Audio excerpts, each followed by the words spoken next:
join us later. So, all right. So we've got a full house, which is exciting.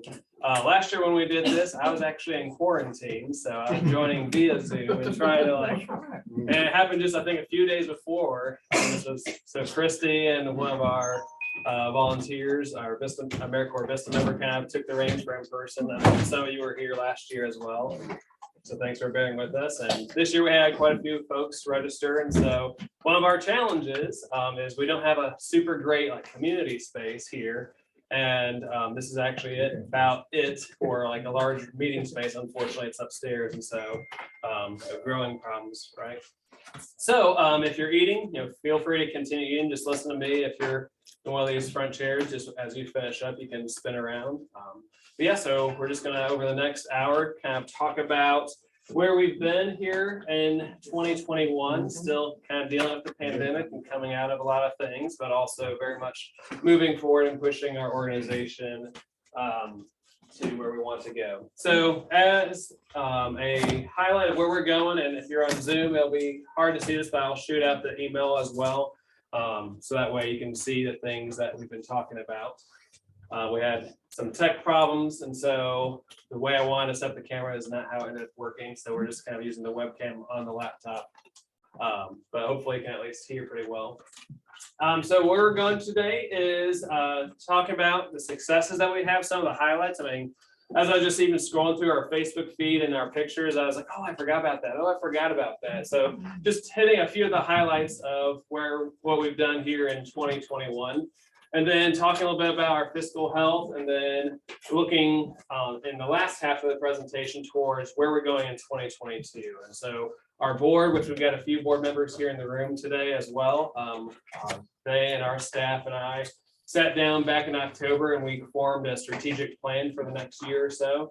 And so we'll be talking about that, and a lot of that strategic plan is also going to impact how we're approaching some of our programmatic things and some of our philosophy of helping. So that's kind of where we'll end the presentation for today.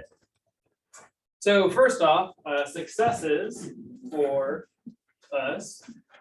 Just a couple quick year-to-date numbers. And so a few highlights here. So through our food pantry this year to date, so basically January 1st through November 15th, we've distributed over 256 tons of food, and that's not including the Farmers to Families food boxes that we did back in May. That would have increased that because we had a couple of semi-loads of food that came in. But just the regular food pantry, 256 tons of food is how much we've distributed this year. As far as number of households served across all of our programs, we've served 1,063 households here in Polk County. When you break that down by the number of folks in those households, it's about 7% of the county that has received some kind of services from community outreach ministry here in 2021 so far. Direct financial assistance given, we've given over $31,000, and that's helping with rent or utilities, things like that, transportation. We also did things such as purchasing lice kits for all the area schools as they're starting the school year. So that would be included in that number as well.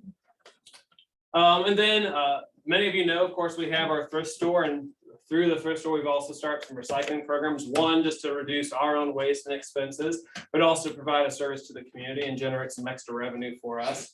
And through those programs, we've diverted over 101 tons of waste. And so that's primarily cardboard, food waste, also because we do retail pickups from Walmart, Aldi, Come and Go. And then our electronics, which is something that we started up last year, which we've really been expanding here in this year. And so it's a lot of waste that we've kept out of our dumpster, kept out of the landfill, and been able to put to better use here in our community. And that actually does not include our textiles, because what we don't sell in the thrift store for clothing or shoes or bags, we actually bale those things up and we sell that to big brothers and big sisters. And I didn't have hard numbers on that when I was putting that, so that would be additional, probably several tons of clothes that we didn't sell in the store but still kept out of the landfill and made some money off of. And then I'll be talking a little bit later about our Project Thrive program, which we previewed last year at this event. We actually got it going this year. And so we've had 5 students who ran all the way through that program and have graduated. And so we'll be talking a little bit about that a little bit later on. So let me see pen.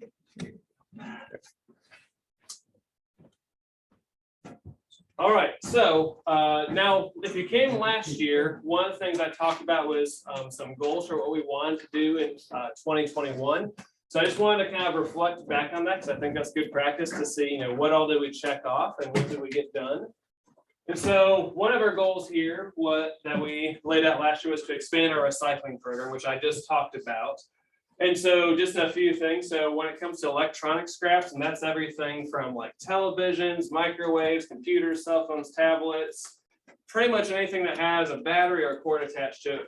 We've partnered with Computer Recycling Center to recycle that because we get a lot of that type of waste just through our thrift store, through donations. And so this allows us to monetize that, as well as provide a recycling service to the community. We've recycled over 4.5 tons of electronic scrap this year.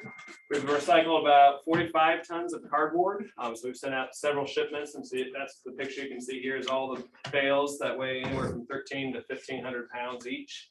So we bale that up and we sell it to a paper mill down in Arkansas, and then we get money off of that. Just here recently, we started adding aluminum cans because I know even just personally, there's lots of folks in our community that maybe they don't want to take those cans somewhere. They don't drink enough soda to make it worth their while to make the money off of.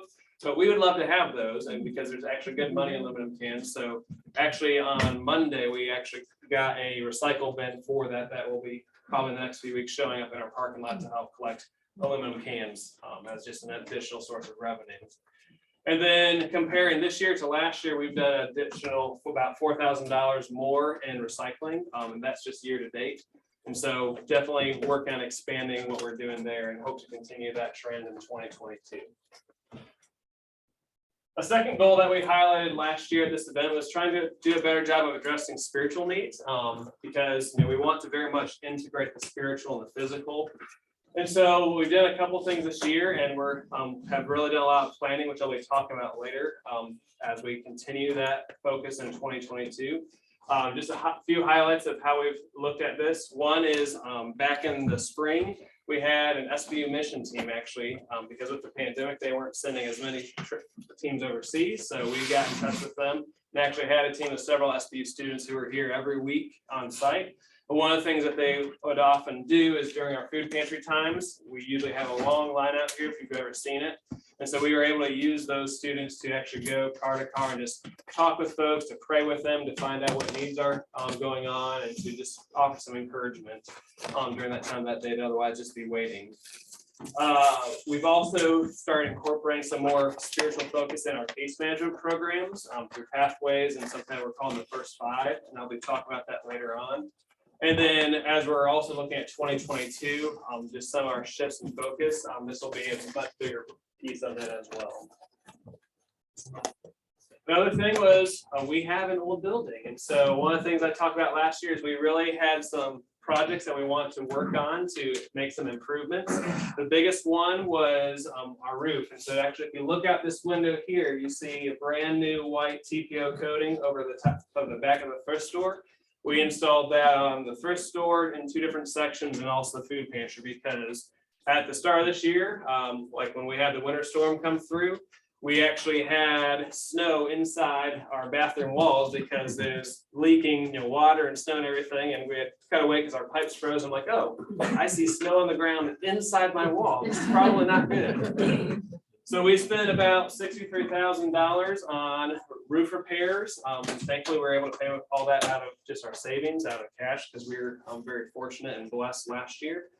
We also tackled a couple of bathroom remodels. So we've got 6 bathrooms on site, which is a good time to mention. If you need the bathroom, it's just down the hall and around the hall. But those have been remodeled. We remodeled some downstairs in the thrift store. I'm just trying to get them a little bit fresher look. And then even just this whole space that we're in right now, as of January of this year, all this space upstairs is pretty much vacant, not being used. There wasn't carpet in the hallway. These walls are a different color. The bathrooms were remodeled, and all these offices that line this hall were just sitting vacant. In March, we started renting out space to Heartland Center for Behavioral Change, which does a lot of substance abuse counseling in groups. And so they use this space. Actually, they do groups in here 3 days a week, and then they have their offices where they do counseling, case management around substance abuse. We've also set up a computer lab in one of these that is for our use, and have done some other updates as well. And so that's, a complete shift from, a year ago what this space looked like, and now there's a lot of activity up here. With the bathroom remodels, we also installed a shower in one of our pantry bathrooms, just that way if we have an individual who's homeless or in need of that kind of resource, we have a space where they can actually shower on site. And then we've done some other improvements such as painting and just cleaning up in the store as well. And then another issue, as you all know, last year we're in the midst of the height of the pandemic and thinking through that. And one of the changes we made last year was we converted the food pantry to a drive-through food pantry. But one of our goals for this year is to continue thinking through how do we best serve our clients through that and exploring some new opportunities with the food pantry.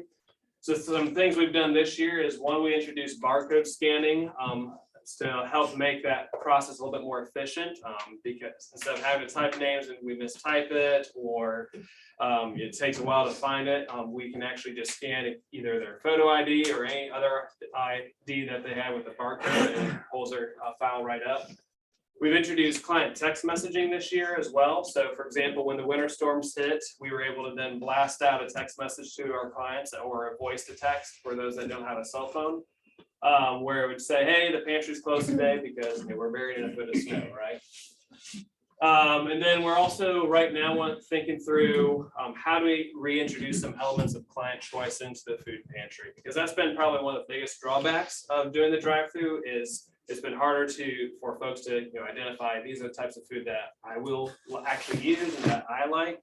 So right now, our food pantry manager and I are looking at perhaps setting up an online ordering system, which is what a lot of food pantries have done, that have kept the food pantry as a drive-through. Another thing that we're kind of exploring, which I'll talk about a little bit later too, is one of the big emphases for this next year is how do we move people off of dependency on the food pantry and create some more self-sufficiency. And so there's something I won't have time really to go into a whole lot, and we're just starting to explore this, but it's something called a food co-op, which basically invites more collaboration from clients to be part of the solution. That's part of our discussions that we had this year around the food pantry. And then lastly, the last goal I highlighted last year was trying to grow our case management and employment access program, and we have done that this year. So we've beefed up our case management program, which is now called Pathways. And then we've also got an actual employment access program called Project Thrive, and I'll be talking about those later on. And then another piece to that, like I mentioned, we did actually add a whole new computer lab that's up and running as of just a few weeks ago, and that's upstairs here, just down the hall. So going through a few other things, just highlighting what we've done this year. So one is the food pantry. And so, like I mentioned, we have stuck with the drive-through this year. And part of the reason why we did that is because back in April, we did a survey of just about all of our food pantry clients, asking a number of different questions about their experience, their preferences. And one of the questions we asked on that survey was, if there is no social distancing, would you prefer the walk-through or the drive-through? And about 90% said they actually prefer the drive-through, and which makes sense for them because it takes a lot of time walking through. It's busy, it's crowded. If you're a single mom with kids, you've got to wrestle your kids for an hour inside the lobby. If you're elderly, sometimes it might be hard to walk through that pantry as well. Whereas if you can catch a ride with someone or drive through, that's a very much more convenient solution. So we decided to go ahead and stick with the drive-through and just try to work within that system. We've been continuing our Humansville mobile food pantry. So we go once a month up there with our box truck and bring food up there. And they actually do get a tiny bit of client choice because we tell them in that setting to set out produce, people can pick out their produce. But I will say we have seen lower numbers this year than last year. I think part of it is just, last year we had the pandemic and there's lots of craziness happening, lots more folks that are losing their jobs or in quarantine, whereas that has settled down a little bit this year. Also, for most of this year, food stamps still, those amounts were increased. So, but we're still averaging about 450 households every single month through the food pantry and serving people. Some other food programs that we tackled this year. So we last year started a partnership with the Polk County Health Center to provide summer lunches, and we continue that again this year. In fact, we expanded it beyond just simply July to also include 2 weeks in August. And that went really well. And we served 2,582 lunches to both children and adults through that program in those 2 months. We again participated in the Farmers and Families Food Box Program, which some of your churches probably helped with that because we really try to go through the local churches to distribute those. And that's part of the various coronavirus relief packages. And then something we've done this fall is we got connected with Bolivar schools because they have a backpack program where on long weekends they can send bags of food home with students that may not have ready access to food. And so, but one of their challenges has been just the cost of that program. And we got connected with them and have linked them up with Ozarks Food Harvest because Ozarks Food Harvest actually, you may have heard this on the radio too, they have a program to help schools with that. It's completely free to them. Just that Bolivar won't be able to get set up on that until this next year. So we're helping with that process. And in the meantime, we're leveraging our membership with Ozarks Food Harvest to get them some food for those food bags at a much cheaper price than you can get at Woods or Walmart locally. And so that's another way that we've been helping our community on the food security side of things. And then in September, we did Hunger Action Month. And this is just always a fun month and it's a busy month for us. We have a number of different things. So we have a Hunger Action Day, for example, where we encourage folks to volunteer or to donate, as well as to wear orange, which is the color of hunger awareness. We also did a Canstruction Contest. I think this is our 3rd year doing this. And it was a lot of fun this year. We had a record number of entries and participants.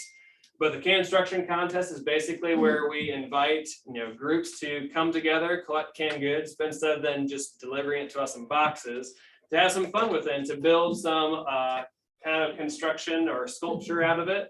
And then we come by and during Hunger Action Week and we judge all those and rank them and award the winning team a pizza party. So this one down here, this was actually shortly after September 11th. And so they built the Twin Towers and the flag. And so that was the winning team this year. And that was Polk County Christian School. And so they, some of their students won a pizza party.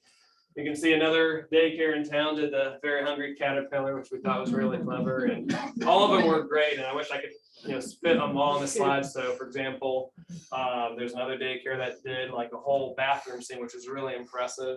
And they got 2nd place. And another team did a Pac-Man, so Pac-Man eating some ghosts. So just lots of creativity this year. And through all those, we gathered over a ton of canned goods, a literal ton, not just like a bunch, but like over 2,000 pounds. This was also just an encouraging year because we were honored with 2 different awards. So back in the spring, the Bolivar Herald Free Press named us as the 2021 Pillar for Community Service. And I think that's back in March. So they have different pillars of the community and we were the community service pillar. And so we got to have our picture in the paper and they did a nice little piece about us. And then here just last week, the Chamber of Commerce named us as the 2021 Community Partner of the Year. And I wasn't even there for that. I was up at a conference in Kansas City, but Christy and Harvey and others were able to be there. And it was just a really good award for us and encouraging that the community recognizing the work that we've done.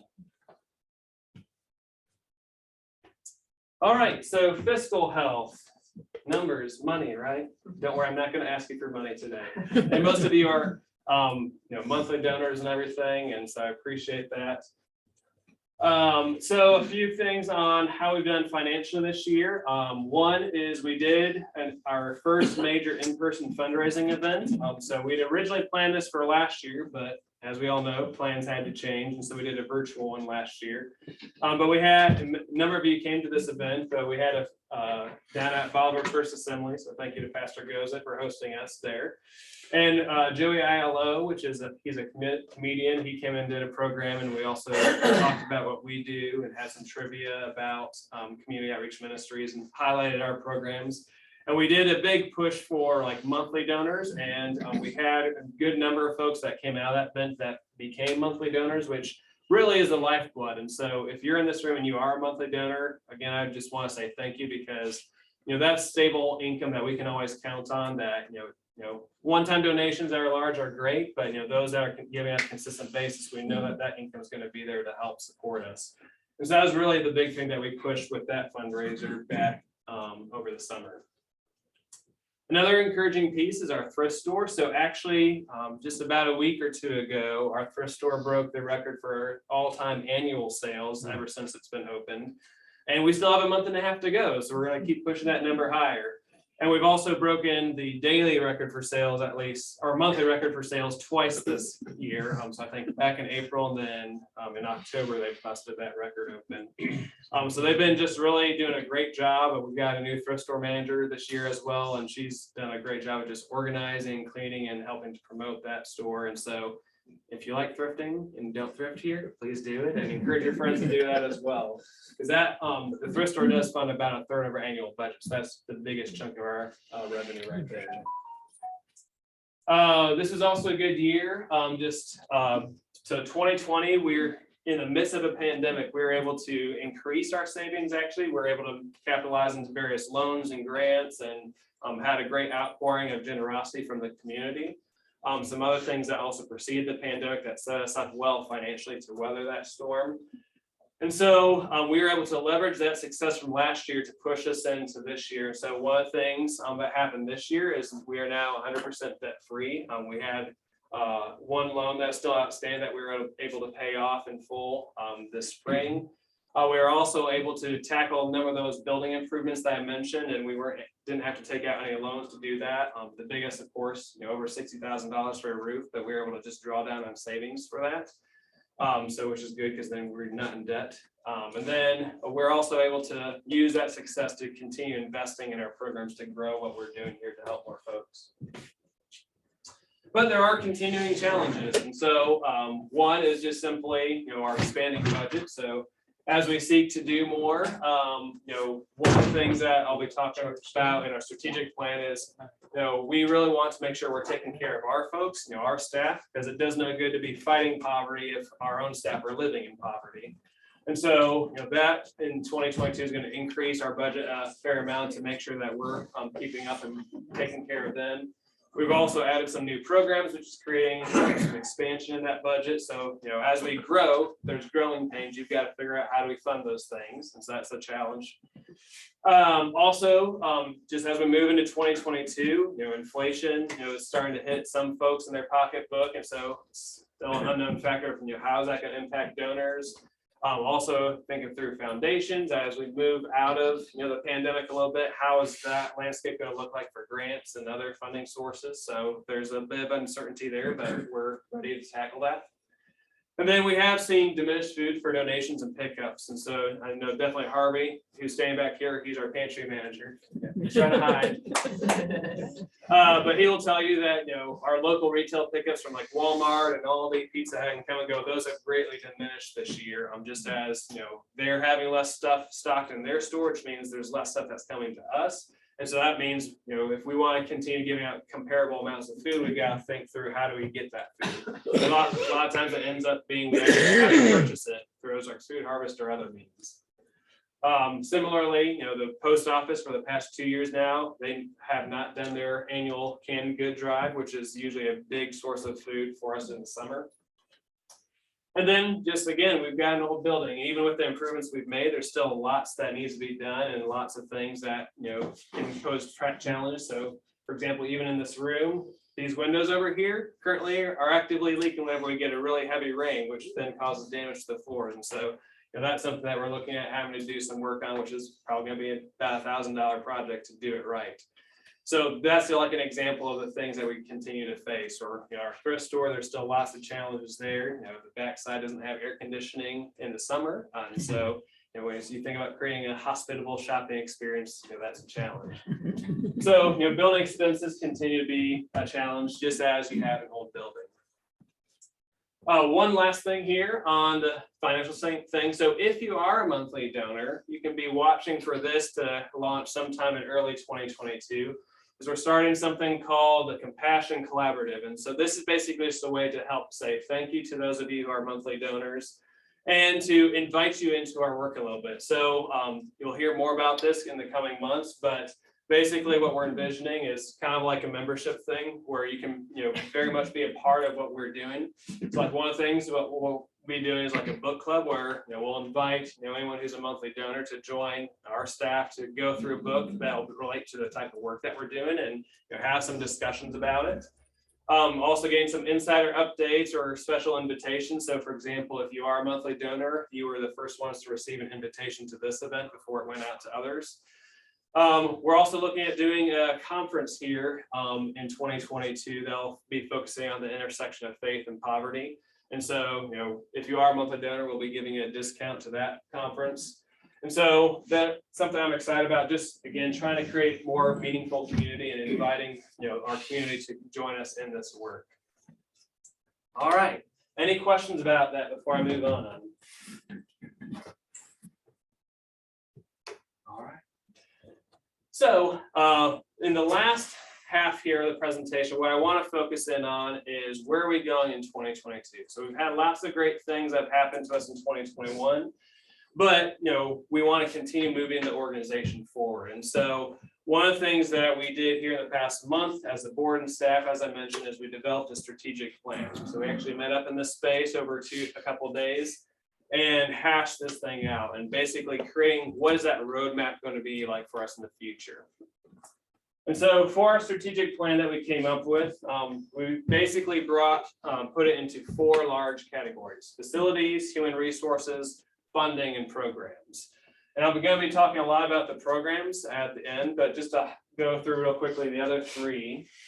So facilities, and this is not the full extent of our strategic plan. If you would like to see all the goals that we set, you can pick that up here after. I print that out in case anyone wants to take a look at everything that we're going to be doing and focusing on. But a few highlights from the facilities section. One is we have a number of challenges with our facilities. We've got lots of square footage.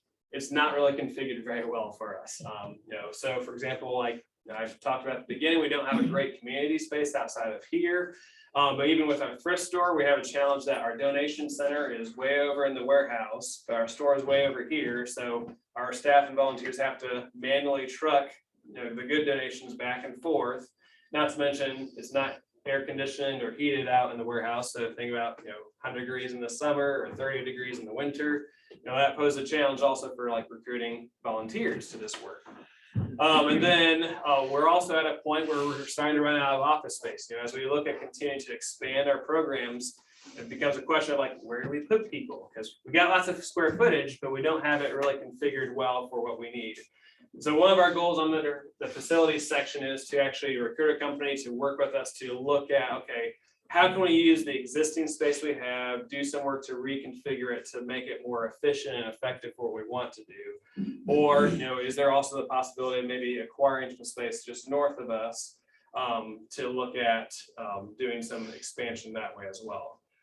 But I'm not a professional architect or engineer, and so we need people who are that kind of specialist. So getting someone to help us in thinking through what can we do and how can we make it in an affordable way. And then, like I said, just addressing those space needs. And then as we go through that process, another conversation that has been in existence within our community as a whole, not just unique to COM, is lots of folks in our community would love to see more of a one-stop shop concept for social services. Because like right now, you've got like us here, you've got PCCSM across the street, you've got OCAC down the road, you've got Children's Division and others down the road. But to have a place where like Polk County Care is over in the old Teeters building. So, but to have a space where more of those resources could be coalesced, or at least share some office space or have some services available. And so the reality is we are in a good geographic location. There's lots of land and space right in this area, and so that's something that just have us keep in the back of our minds of are there ways that we can help the community in providing some of that space for those type of services. And then under human resources, a couple highlights from that section. One is we've really tried working over the past year to do a better job of formalizing our recruitment and onboarding process for volunteers.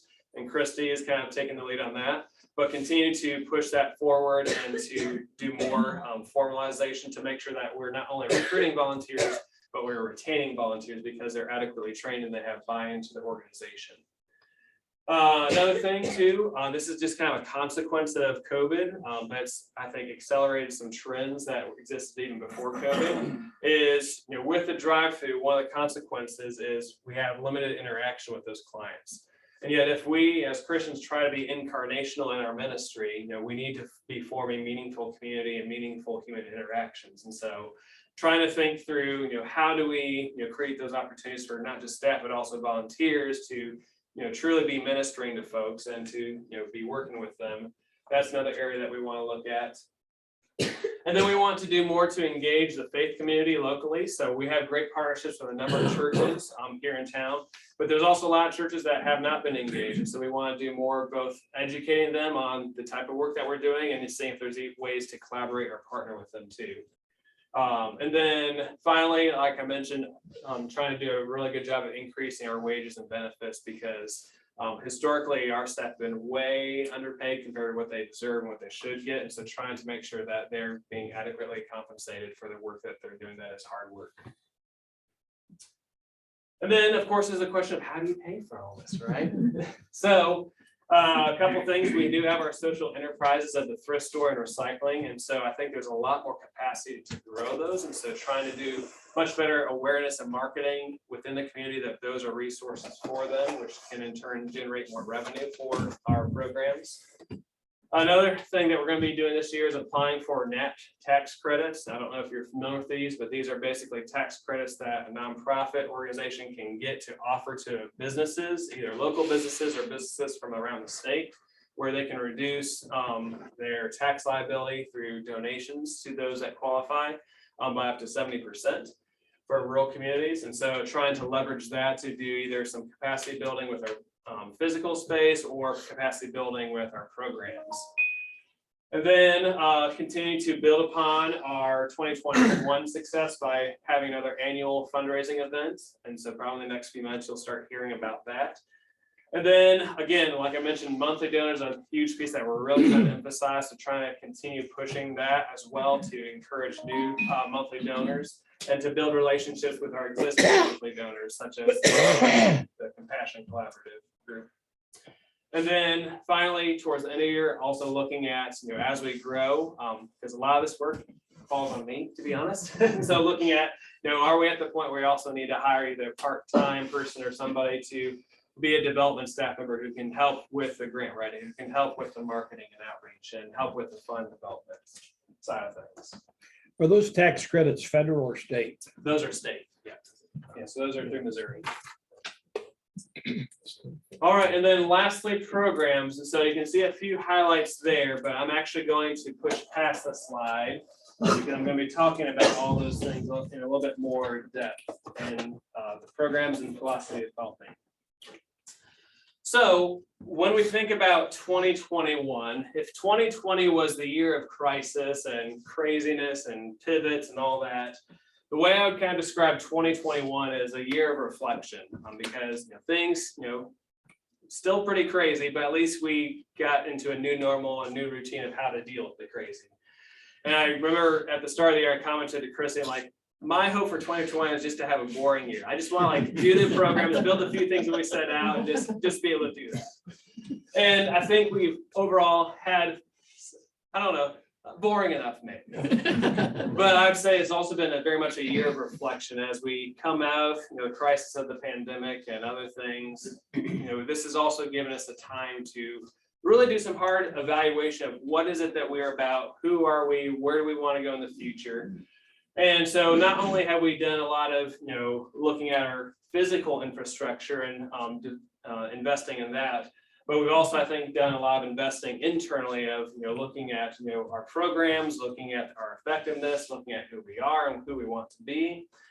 And, as we've done kind of this introspection, one of the things we keep coming back to is our mission statement. Because in our mission statement says that we exist to eliminate hunger and poverty.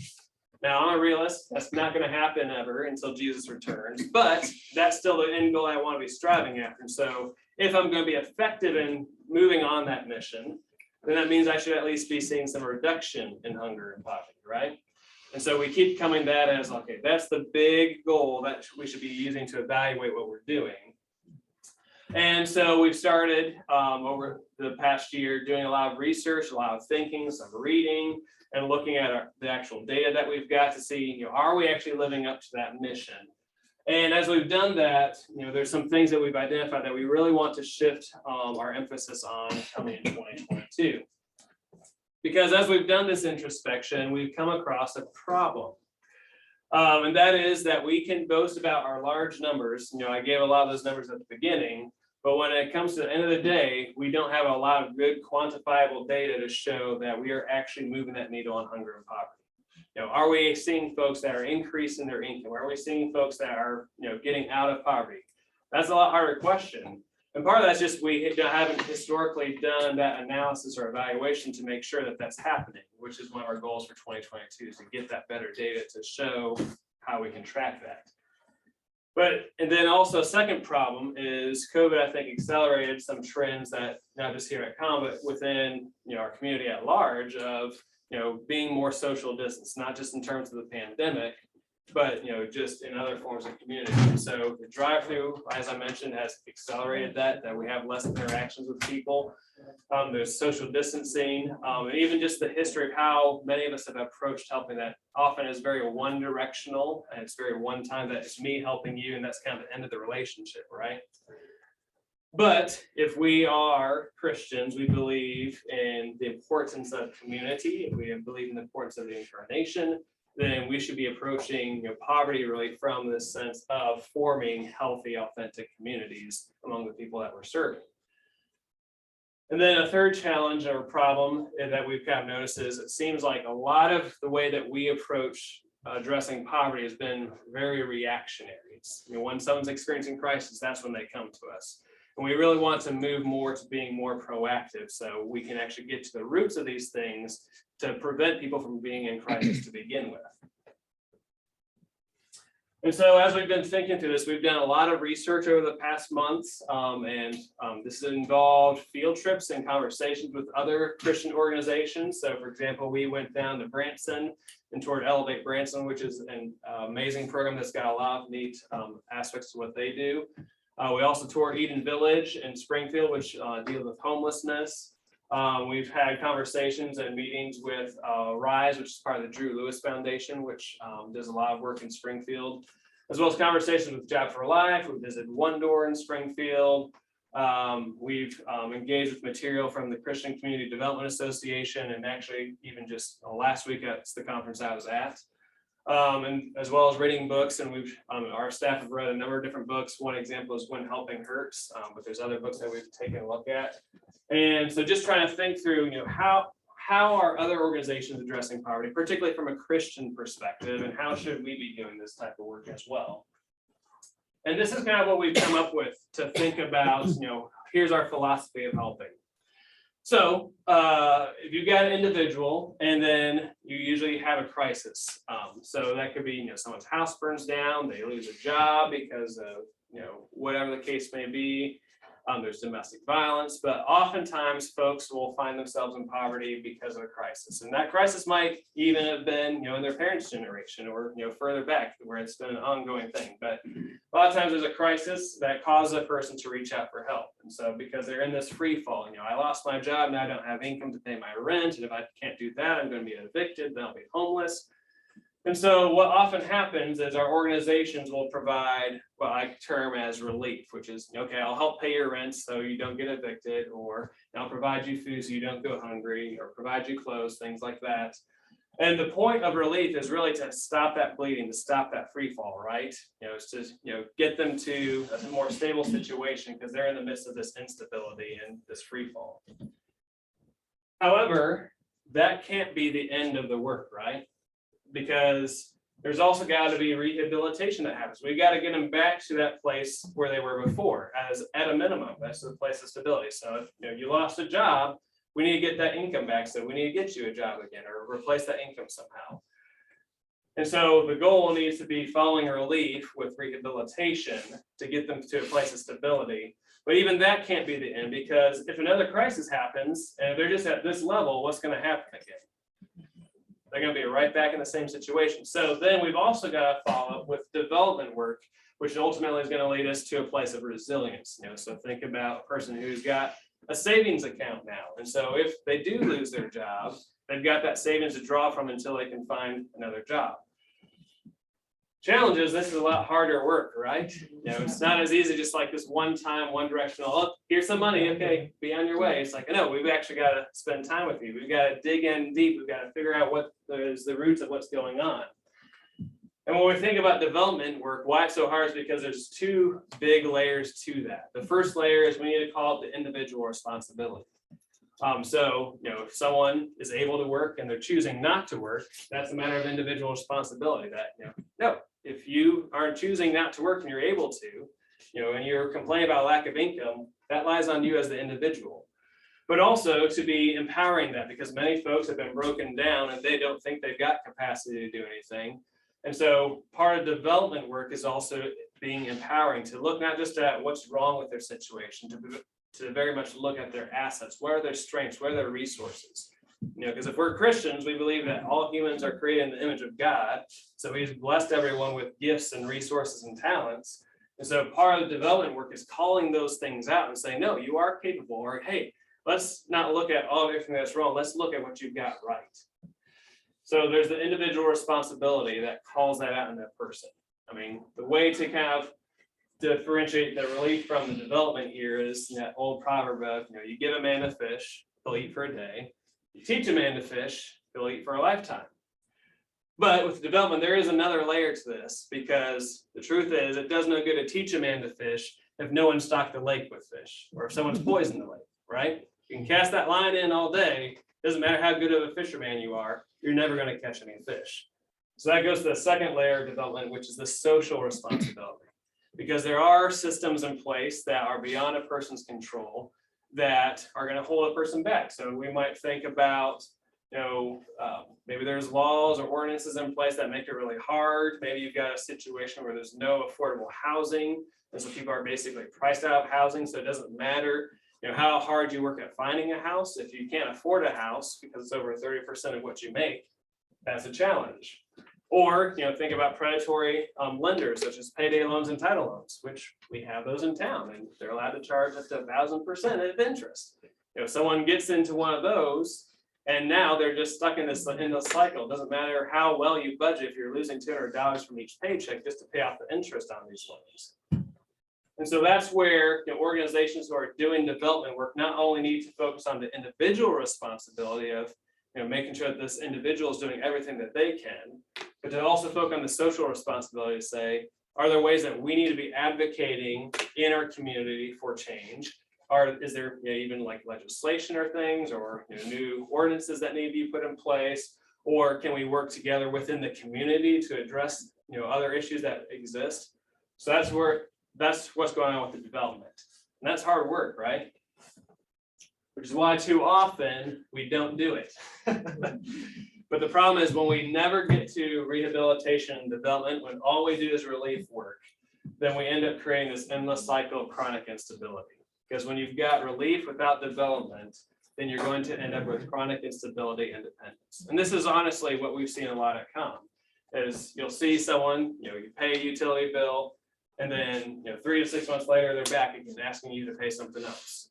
And in between that, we know that there's other organizations in town that are also doing relief work. So we know that they've probably been to OCAC and have gotten assistance from them, or they've gone to church and they've gotten assistance from them. And what we end up doing is, they present with a crisis, there's this free fall, and so we bail them out with relief, but then we don't follow up with anything. So there's another crisis and they're right back, and it's this endless cycle. And if we just provide relief, they also figure out, oh, I can just, whenever I have a crisis, get someone to bail me out. And so that's why we can't just do relief work, both as an organization and as a community, but we've got to also be looking at development. And so for COM, as we look at our strategic plan and what we're doing, we really want to be the agency that's doing development work, because as we look around our community, we see lots of groups that are doing relief. We don't see a whole lot that are doing development, and that is a niche that has to be met. And so one of the things that we're going to be changing this year is moving away from us being the ones providing that emergency financial assistance and trying to better coordinate that and streamline it with other organizations. So for example, we're in conversations right now with OCAC because OCAC helps with rent and utilities. They also help with the LIHEAP program, which provides several $100s of utility assistance in the summer and the winter, and in addition to other assistance that they have. And so what we're working with right now is trying to allocate some funding from us to help them out and basically coordinate all that assistance through them. Because it's not only a matter of just effectiveness, but it's also a matter of convenience for clients too. Because if they're coming to us asking for utility assistance, then they're going over there. Then we play this weird game. It's like, well, have you been to OCAC? And OCAC says, well, have you been to COM? Or sometimes they get help from both places. Sometimes they'll get help from none. And that's just not a healthy environment for the community. So trying to work with our community partners to streamline to say, hey, you guys are doing that relief work. You're doing that emergency assistance. How about we support you in that effort? So you guys can tackle that and we can focus more on the development side of things. We're also going to be really doing a lot more investment in our Project Thrive and Pathways programs, which I'll talk about here in a second.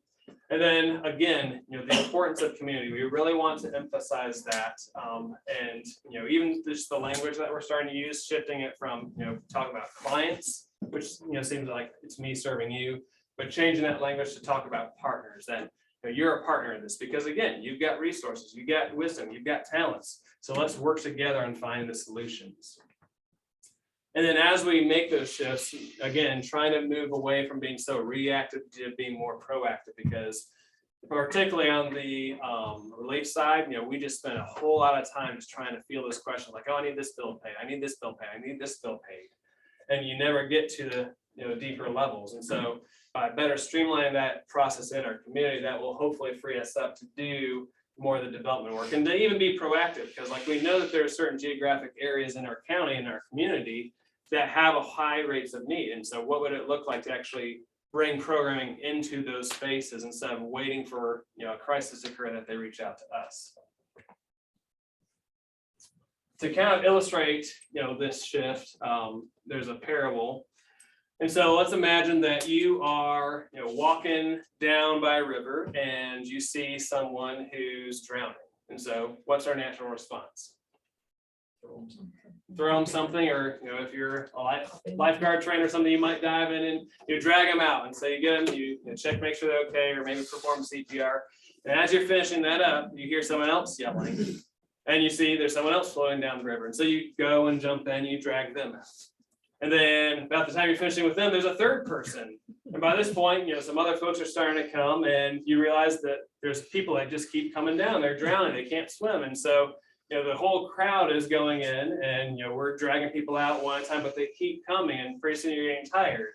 At some point, someone decides they just start walking off upstream, and then the crowd's like, "Hey, where are you going? Like the crisis is here. We need to save these people. We need to bail them out, right?" But then that person says, "Well, you guys keep doing that. I'm going to go upstream and figure out why all these people are in the water and where they're coming from, right?" And as you do that, you might discover that, hey, there's a waterfall that's kind of hidden, and people are going over the boats because it's not marked and they don't see it until it's too late. And so we need to do then some work to mark that waterfall to prevent people from going over in their boats. Or it might be that we see that there's a bridge that's out and people keep tripping or falling. Or there's maybe worse, a serial killer who's actively pushing people into the river. Or maybe, as we do address those issues, then we also realize that the people that live upstream don't know how to swim. And so there's the education piece. We need to teach them to swim. So if they do fall in the river, they're not going to drown and die. But that's the work that takes someone walking away from that emergency to say, I'm going to go upstream and figure out what's the root of this problem. Because otherwise, we're going to spend all day dragging people out of the river, and we're just going to get burned out and tired. And that's, I think, where we've kind of noticed is like we're spending a lot of time dragging people out of the water, but we're not actually getting to the root of the problem. And when we live in a context where there's lots of other organizations that are also doing that work, all of us can't be doing the dragging the people out. It's important work. Someone's got to do it if people are drowning in the water. We also need an organization to walk upstream and say, okay, let's do something more substantial to reduce the number of people that are getting in the water in the first place. So that's a good illustration of what we're trying to do. So as we think about our programs, we kind of break it down into three large areas is how we're envisioning it. So one, addressing food security. And so I'd say this is the part where we are still doing relief, and because no one else is doing relief in the area of food. And so we have our food pantry, our summer lunch program, and we want to continue doing that because that does give us a good window into who are the folks that are low income, who are the folks that potentially need the development work. And so we're maintaining that piece, but also we've got vocation and finances, and that's the part that we've started developing this year. We're going to continue to grow over the next year. So we have Pathways, Project Thrive, and North Star, which is our computer lab program. And then also looking at stable housing. We haven't done a whole lot of that, but we are moving into that a little bit. And so we do actually have a house that was donated to us. And so we had a client in there this past year, and right now we're completely revamping that whole program now that we have a case manager and interns on staff. And so Broadway House is going to be a transitional housing program to really do the development work of preparing people. And then homelessness task force. So I'll just hit on those real fast as we wrap up. So Broadway House is what I was talking about. It's off of Broadway. That's why it's called Broadway House. Maybe we'll come up with a fancier name later on. But basically what we're envisioning with this space, and we're wrapping up, the details of how this is going to look. But transitional housing program where someone who has income or can get income within 30 days can move into that space and then do very intensive case management and budgeting to prepare them to either be towards home ownership or to be an effective rentor, to create that stability and resilience with them. And to also have a space where we can maintain that rent that's under 30% of income, which is kind of the threshold that they say that if you're over that, then you're not going to be able to afford housing. You're going to be running into crises. We've also, through Community Connections, partnered with them to start just a few months ago a homelessness task force. And so basically the goal of this group, which meets here at COM, is to look at the realities of homelessness in our community, because we don't have a homeless shelter. We don't really have much in the way of transitional housing. Affordable housing is a problem in our community. And so I think just this year from January to September, COM, we've interacted with about 53 households that identified as homeless in our county. And so, but it's one of those things where we just have nowhere to send them. We don't have great programs to address that. And so the homelessness task force that's meeting is right now gathering data, just trying to research what's the nature of the homelessness that we're seeing and to research what are some possible solutions that collaboratively as a community, not just COM, we can address. I mentioned the computer lab. So there's a picture of kind of what it looks like. We've got 6 different computers in there. And we've purchased something called North Star Computer Literacy, which allows us to do classes and also certification programs around a wide variety of computer skills. And so that's something that we hope to, in the next few months, to really push out there and to work with folks that could really use some additional computer skills and also make themselves more marketable for jobs. Then we have our Pathways office, which ensures basically our case management arm. And so we've hired a case manager over the past year. He's doing a great job. We also have 2 social work interns from SBU that help out in this area. And the whole focus of Pathways is to really do that development and rehabilitation piece, to focus on what does that long-term goal setting and stability look like. One of their curriculum that they're doing is called the First 5. And so this is where they, over 5 sessions, look at 5 large areas of health. So it could be physical health, social and spiritual health, financial health, and mental health, and so on. And they just kind of go through and walk through of what that area looks like for that individual, where are the needs, where are the strengths, what they would like to see. And then they also couple that with a self-sufficiency matrix, which is something we started using. It's basically 16 or 17 different areas, and they rank themselves. So for example, housing, and it's 1 to 5, there's a description under each of those. And so what's your housing situation? Are you stably housed? You don't have to concern about where you're sleeping at all or how you're going to pay your rent or mortgage, to the other extreme of like, I've got nowhere I'm staying, and everything in between. And so they utilize that self-sufficiency matrix basically in each of these areas to rank what their life looks like and how it's going. And then that is a great way to both visualize for the client partner to see, okay, here's the areas that I could have more success in, as well as for us to kind of quantify, how are we doing with our programming to actually see some improvements in this person's situation. Pathways, they've also started something called the VIP program, which is voluntarily invested people, I think is what they came up with. And so the VIP program is an alternative to just simply a handout. So if someone comes to us asking for like a gas voucher or something for our thrift store, instead of just simply giving that to free, creating an exchange. And so again, fostering that individual responsibility where they can do some volunteer work and basically earn at marketable rate up to a certain dollar amount, money for that voucher. So just as an alternative of, again, calling out that individual responsibility. And then again, just trying to do much better job of addressing the deeper roots of instability, doing that development work that we talked about. We also this year started up Project Thrive, which I'm excited to how this is going to expand. So this is right now a 10-week program where they have classes where they will walk through both the individual side of doing a lot of internal work of, where have you been, what are your dreams, what's your vocational plan, as well as more on the social readiness of, how do you do interviews? So they do mock interviews with local HR reps. How do you draft up a resume? How do you, interact in healthy communication in the workplace so you can keep your job? So they do a lot of that type of work in the classroom, but then they're also paired with a mentor who's basically a cheerleader who can walk with them and work with them and encourage them.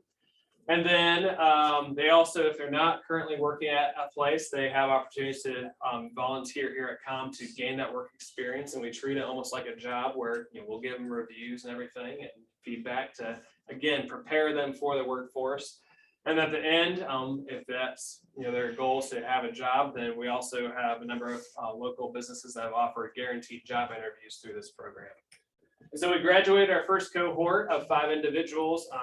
Matthew, he was our instructor for that first cohort. And so it was a really exciting time. And right now, with our budget that we just approved this week, we're also going to be hiring a paid staff person also to help manage and grow this program.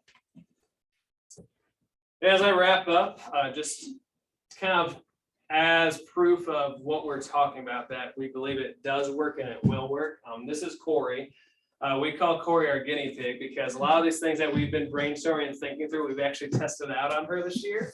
But a little bit about Corey's story. And so Corey came to us over the summer, I guess it was, just a few months ago.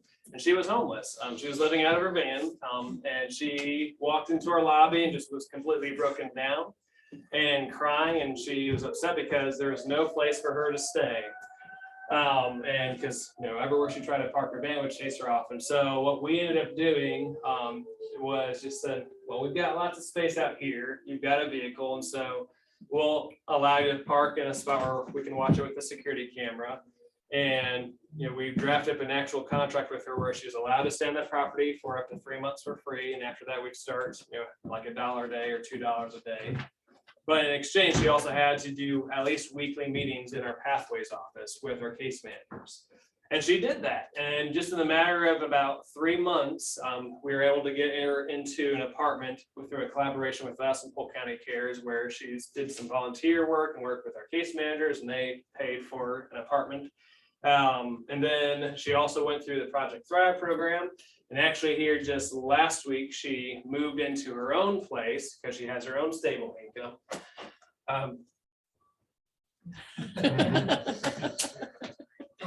Yeah. You want to say anything? She's been a guinea pig with Polk County Cares and our open table program as well. And just one thing is we provided housing for her for 2.5, 3 months, and she was able to qualify and moved in to a place that's perfect for her on the north side of town.